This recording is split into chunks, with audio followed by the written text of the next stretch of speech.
સ્થાનિક સ્વરાજની ચૂંટણીઓની તૈયારીઓ તેજ થઈ રહી છે। અમદાવાદમાં ઈવીએમ મશીન સ્ટ્રોંગ રૂમમાં લવાયા છે। ચુસ્ત પોલીસ બંદોબસ્ત સાથે સ્ટ્રોંગ રૂમમાં ઈવીએમ મશીન લવાયા છે। સીસીટીવીથી સ્ટ્રોંગ રૂમ પર નજર રખાઈ રહી છે।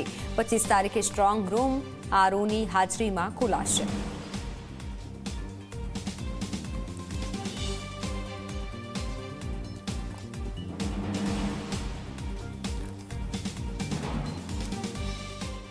સ્થાનિક સ્વરાજની ચૂંટણીને હવે માત્ર ગણતરીના દિવસો બાકી છે।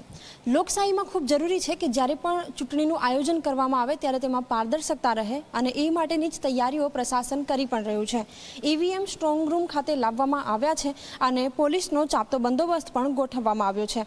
મહત્વની વાત એ છે કે સીસીટીવીની સાથે આ જે વ્યવસ્થા છે એ કરવામાં આવતી હોય છે કે જેથી કોઈ પણ ભૂલ ન સર્જાય, કોઈ પણ જે ચૂક ન થઈ જાય એ માટેની વ્યવસ્થા કરવામાં આવી રહી છે।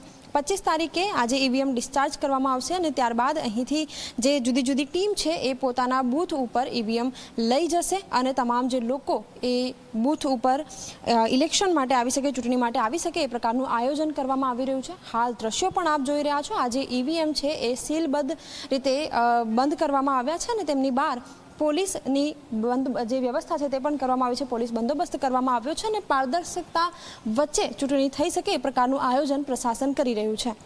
કેમેરામેન ઉમેશ પરમાર સાથે સપના શર્મા, ઝી 24 કલાક, અમદાવાદ।